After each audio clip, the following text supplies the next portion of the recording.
Bienvenidos a Decíamos Ayer.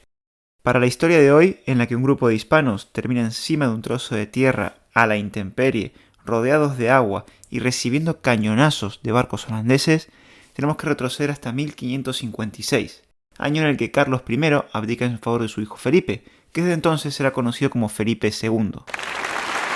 El nuevo monarca heredará de su padre un vasto territorio, entre los que se encontraban lo que hoy conocemos como los Países Bajos.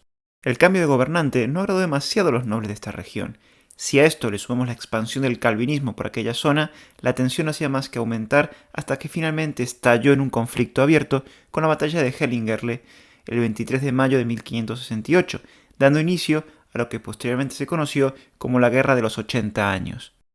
Esta contienda enfrentó a los habitantes de los Países Bajos españoles, por un lado, a los pobladores de lo que hoy es Bélgica y Luxemburgo, de mayoría católica y que permanecieron leales al rey Felipe II, y por otro, los habitantes de la actual Holanda, de mayoría calvinista, que se unieron a los rebeldes. El monarca hispano movilizó los tercios a través del camino español, que aquí ya te hemos contado y te dejamos aquí en la pestaña, para apoyar las fuerzas leales y acabar con la guerra civil. Durante años se sucedieron centenares de combates en territorio flamenco. No obstante, todo pareció cambiar con la llegada de Alejandro Farnesio, duque de Parma, quien no tuvo ningún reparo en demostrar la capacidad militar de los tercios en decenas de contiendas.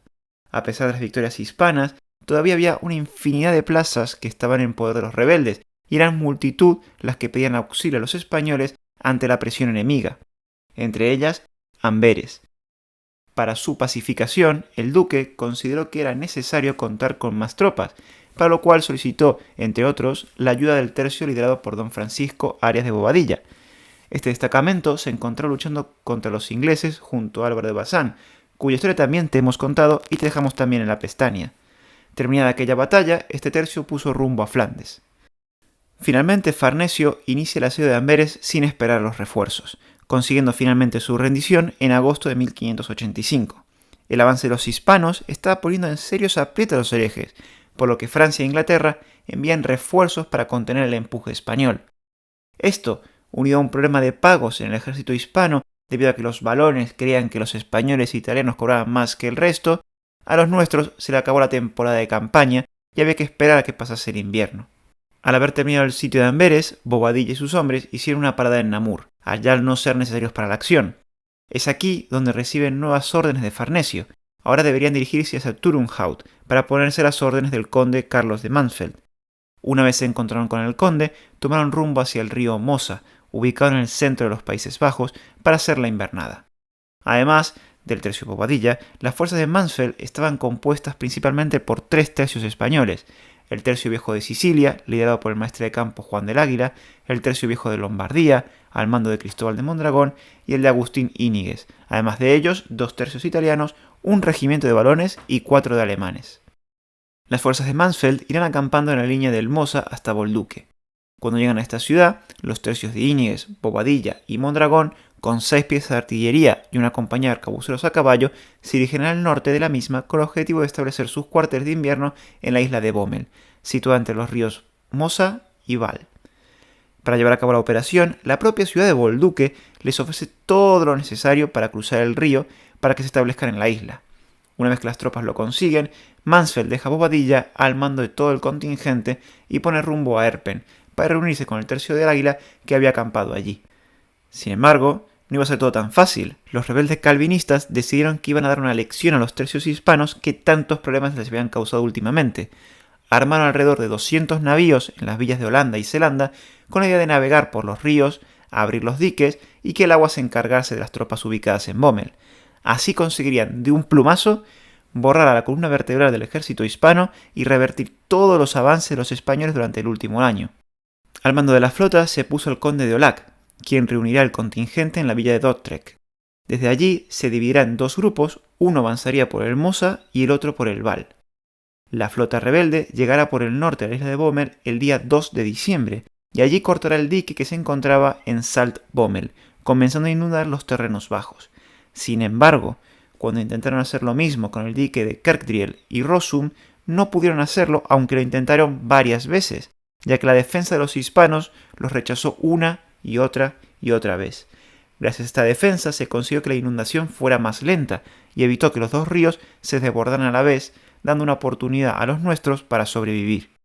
Rápidamente, Bobadilla dio orden de dirigirse a una posición elevada. Nuestras tropas corrieron hacia el sur, cruzaron el Mosa recrecido debido a la inundación y se retiraron a los pocos pedazos de tierra firme que les quedaban, siendo uno de ellos el dique de Empel. Al sur de este y hasta Bolduque, el terreno es muy bajo, por lo que la zona se anegó rápidamente, dejando atrapados a los 3/3 en el dique y otras pequeñas elevaciones que habían quedado disponibles al sur del mismo. La vanguardia del ejército fue la que consiguió llegar más lejos, ocupando una isleta donde había un torreón que estaba guarnecido por una unidad de italianos. Desde allí los hispanos vieron acercarse a la flota hereje que poco a poco se fue ubicando en paralelo al dique tanto por el norte como por el sur, cortando cualquier vía de escape. La batalla acaba de comenzar, al igual que el sufrimiento de los nuestros. Totalmente rodeados de buques enemigos y agua, aguantaron estoicamente durante horas el fuego de artillería y mosquetería holandés. Decididos a no regalar su vida sin combatir, se prepararon para la defensa y en cuanto tuvieron ocasión respondieron al fuego enemigo. Tras desaparecer los últimos rayos del sol, el viento comenzó a amainar. Al ver que la situación de los hispanos era precaria y no tenía avisos de que fuera a mejorar, las naves holandesas deciden retirarse hasta la mañana siguiente. Esto será aprovechado por Bobadilla, que todavía no había cruzado el Mosa, para, junto con la retaguardia, unirse a las tropas que estaban en el dique de Empel, donde establecerá su cuartel general junto a la iglesia que allí había. Con las primeras luces del 3 de diciembre, Bobadilla envía gente a reconocer el terreno y al enemigo. Cuando recibe la información, decide que aquella misma noche enviará un emisario en barca para informar a Mansfeld y a Farnesio, solicitando que viniesen en su ayuda. Además, ordena a sus tropas atrincherarse y fortificarse donde pudiesen. Ese mismo día, el capitán holandés, aprovechándose de la desgracia de los nuestros, había solicitado parlamento, ofreciendo al maestre Francisco Bobadilla la oportunidad de rendirse honrosamente. Don Francisco, con el mismo desdén recibido, le contestó al hereje: «Los infantes españoles prefieren la muerte a la deshonra. Ya hablaremos de capitulación después de muertos». Al día siguiente, 4 de diciembre, Bobadilla manda ocupar 2 isletas que había junto al cuartel del tercio de Íñiguez, más al sur de su posición, al este del torreón de los italianos. En una de ellas ordena ubicar una pieza de artillería que será de extrema utilidad, ya que su fuego obligó a las naves que intentaban bombardear a Empel a retirarse. Carlos de Mansfeld, nada más haber recibido la noticia sobre la situación de los hispanos, se apresuró para ir a Bolduque con el tercio de Juan del Águila. Una vez llegó, inmediatamente informa a Bobadilla que tendrá listo algunos navíos para lanzar un ataque en 2 días. Aquella misma noche, don Francisco le contesta pidiéndole que avisara cuándo lanzaría el ataque, así ellos lo podrían apoyar con algunos barcones desde su posición, mientras el ejército podía ser evacuado. Además, le dice que no se apresure en el socorro y que se asegura de tener las máximas garantías de buena ejecución, que ellos resistirían el frío, la escasez y lo que hiciera falta. Así, llegamos al 5 de diciembre. Bobadilla reúne a sus oficiales y ordena preparar los 9 barcones que tenían. Deben estar listos para el ataque combinado, por lo que los hombres seleccionados para tal acción se prepararon para ello. Se confesaron y comulgaron, como hacían siempre los hispanos antes de ir a la batalla.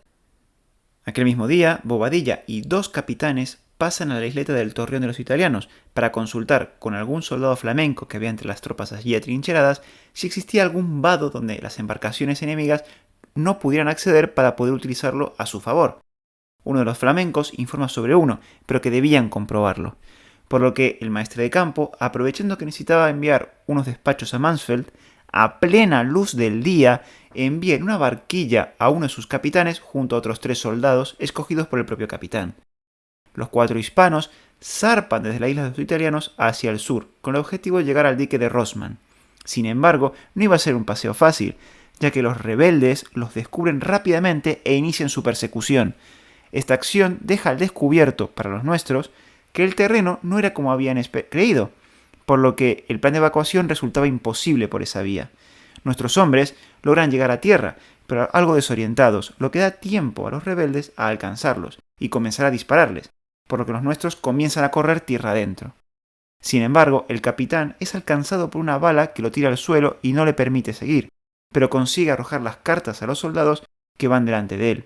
Estos las recogen e intentan rescatar a su capitán, pero al ver que los holandeses habían desembarcado, lo dejan y continúan la carrera con las misivas, consiguiendo entregarlas con éxito a Mansfeld. Después de aquella acción, Bobadilla reúne a sus capitanes, ya que con la nueva información era necesario buscar nuevas opciones para salir de allí. Ordena ocupar una isleta junto a la del Torreón, un poco más adelantada, y transportar allí 2 piezas de artillería. El plan se ejecuta con éxito, consiguiendo capturar la isleta rápidamente, tomando por sorpresa a los herejes. Esto no fue impedimento para que los holandeses se acercaran a la isleta y cañonaran a los hispanos prácticamente a quemarropa, al tiempo que estos trabajaban para fortificar su posición. Una vez que lo consiguen e instalan la artillería, empiezan a devolver el fuego. Mientras tanto, el tercio de Juan del Águila instala 3 piezas de artillería en la iglesia de la villa de Orten.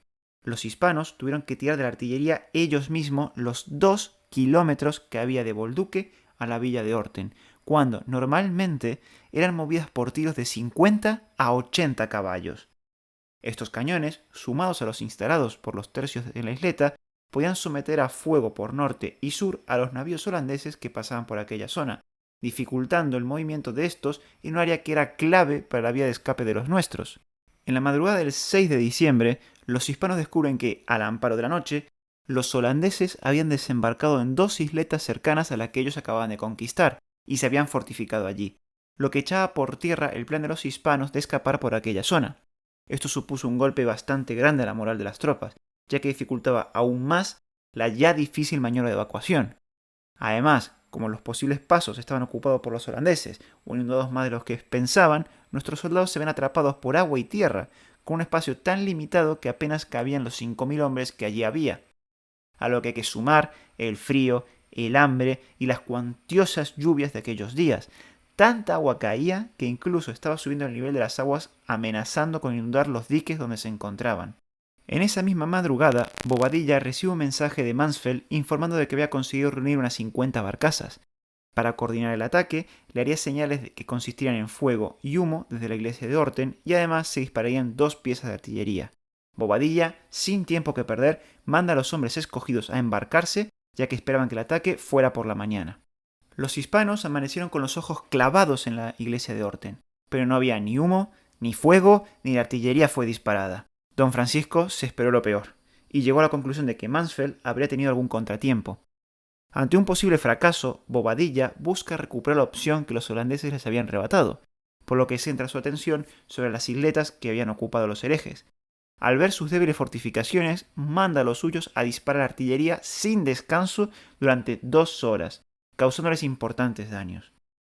Al anochecer, don Francisco es informado de que las barcazas habían sido interceptadas por los holandeses antes de llegar a Bolduque y las habían quemado. Mansfeld admite que se había quedado sin opciones, por lo que le aconsejaba que hiciera una salida a la desesperada hacia el noreste, por donde habían cortado los diques, al tener que huir por un terreno inundado, que lo hicieran recorriendo la menor distancia posible y por donde hubiera la menor cantidad de navíos rebeldes. Aquella noticia fue demoledora para la moral de los hispanos. La propuesta no era nada nueva para Bobadilla, ya que éste había enviado a sus hombres a reconocer aquel terreno y le habían informado que era imposible evacuar las tropas por allí. La moral de la tropa estaba por los suelos y el desánimo era generalizado. Comenzaron incluso a surgir voces que reclamaban que Farnesio viniera para salvarlos. Es más, algunos se atrevieron a pedirle a Bobadilla que fuera él mismo a informar al duque saltándose a Mansfeld. Aquello puso en serios apuros a don Francisco, ya que tenía que lidiar con 5.000 soldados que estaban al borde del colapso total y con la posibilidad de que cundiera el pánico, llevando a aquellos hombres al desastre absoluto.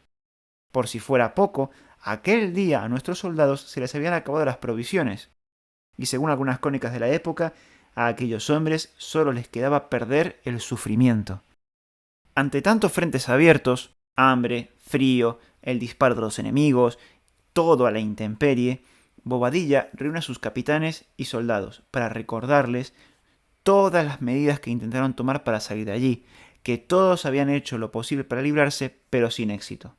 Como último remedio, les propuso volver sus corazones hacia Dios, suplicarle perdón por sus pecados y que se quitaran la mala costumbre de jurar.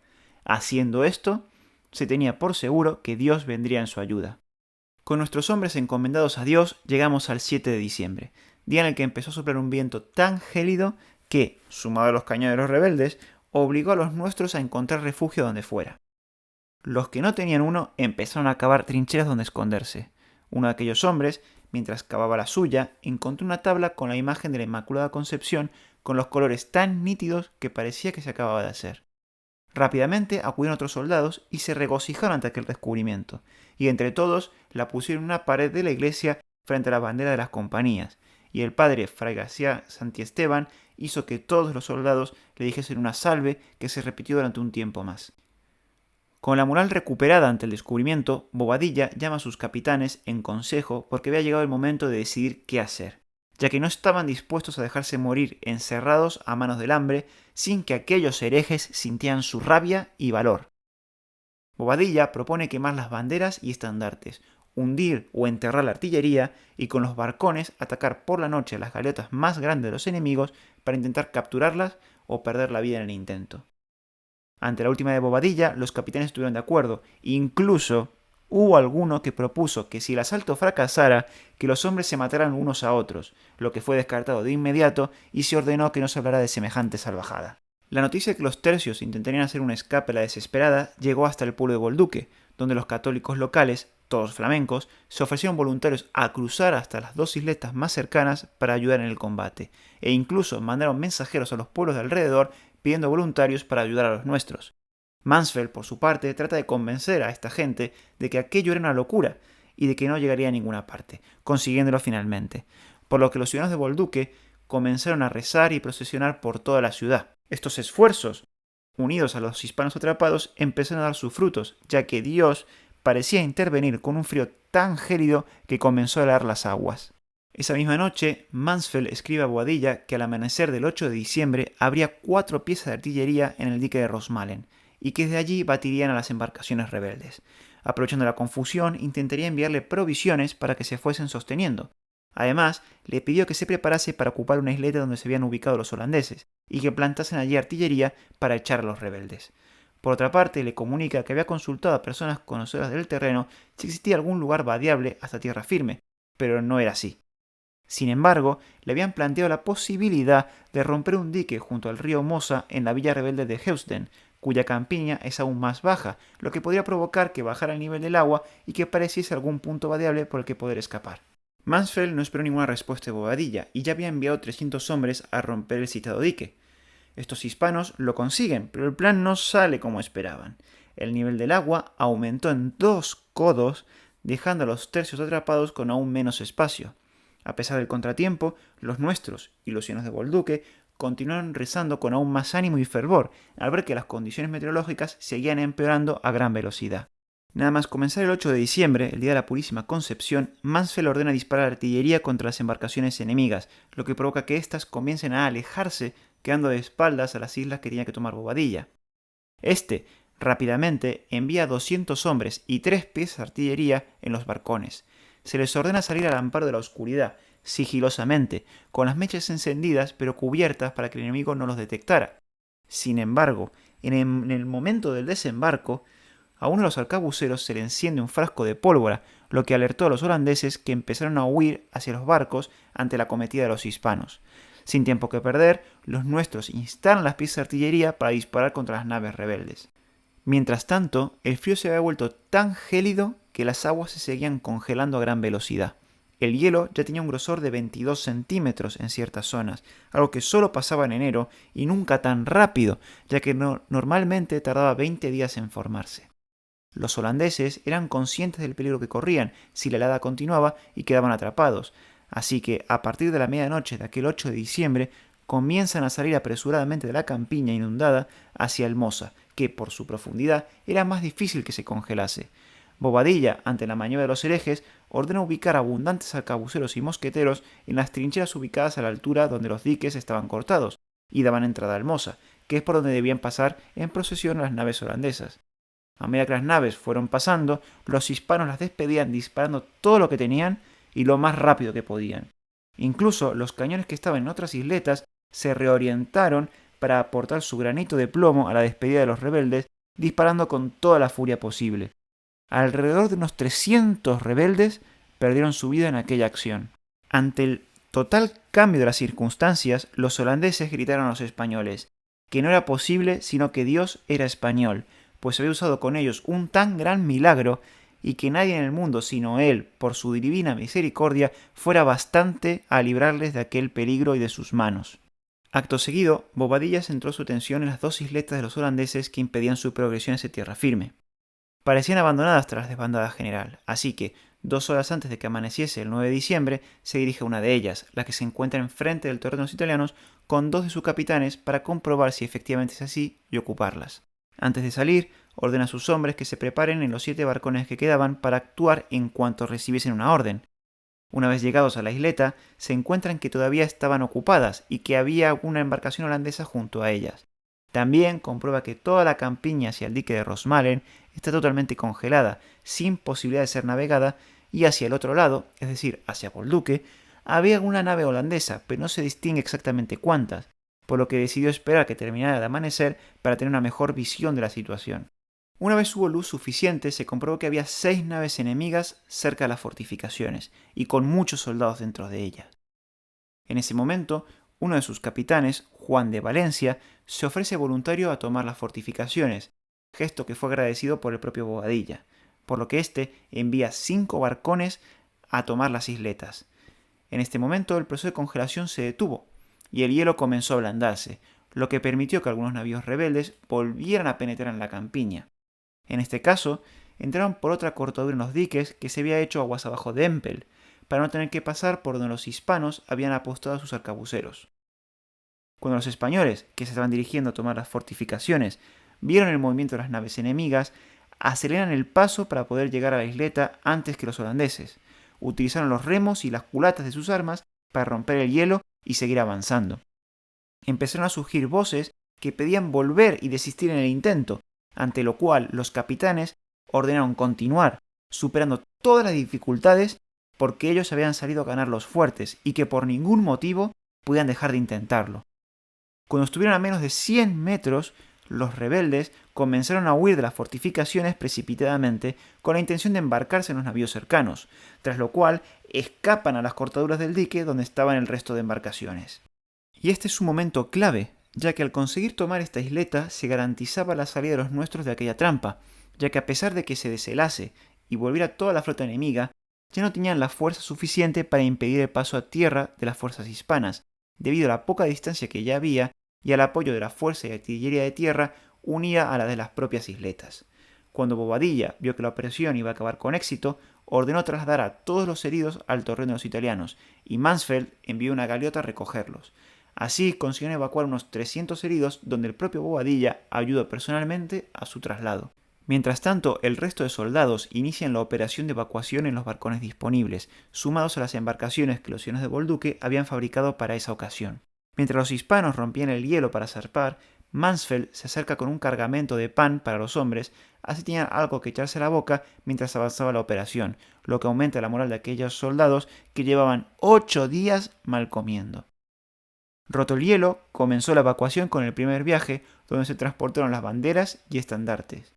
Tras este, los marineros no querían hacer un segundo viaje ante el miedo de que se deshelasen las aguas y las flotas enemigas volvieran. Esto provocó que todo el día se perdiera en conseguir nuevos hombres que estuvieran dispuestos a hacer el trayecto. Afortunadamente, el hielo se mantuvo hasta el día siguiente, 10 de diciembre, cuando las operaciones se reanudan tras encontrar voluntarios, bien pagados por su labor, consiguiendo con éxito evacuar a las compañías restantes. Hay que remarcar que el último hombre en embarcar fue Bobadilla, con la intención de dar ejemplo a sus soldados. Una vez en tierra firme, los ciudadanos de Bolduque los recibieron con gran alegría, les ofrecieron comida, cerveza, ropa y los acogieron en sus casas, y además se hicieron cargo de los enfermos y heridos. Nadie por entonces puso en duda el milagro, ni los españoles ni los herejes holandeses. En el imaginario de ambos pueblos, el milagro no era tanto que las aguas se helasen tan rápido en aquella época del año, sino que los hielos se retiraron con tanta rapidez justo después de que los tercios terminasen de evacuar, durando el tiempo justo para que los hispanos pudieran huir. Hasta aquella fecha, la patrona de los tercios era la Virgen del Rosario. Tras la inesperada victoria, los tercios que luchaban en Flandes declararon a la Inmaculada Concepción su protectora. Años más tarde, en 1644, Felipe IV proclamó el 8 de diciembre como fiesta de guardar en todos los dominios del Imperio Español, dedicada a la Inmaculada Concepción, coincidiendo con el aniversario del milagro de Empel. En 1708, el Papa Clemente XI extendió esa fiesta a toda la Iglesia Católica. Pero habría que esperar 269 años para que la bula del Papa, Pío IX, Ineffabilis Deus, proclamase como dogma de fe católica la concepción inmaculada de la Virgen Santísima. Y será, finalmente, el 12 de noviembre de 1892, por real orden de la reina regente doña María Cristina de Habsburgo, que declaró a la Inmaculada Concepción como la patrona de toda la infantería española. Y hasta aquí la historia de hoy. ¿Qué os ha parecido? ¿Podrías aguantar en esas condiciones tú también? Déjame en los comentarios. Y si te ha gustado, no te olvides de darle me gusta, compartir el vídeo y obviamente suscribirte al canal. Muchas gracias y hasta la próxima.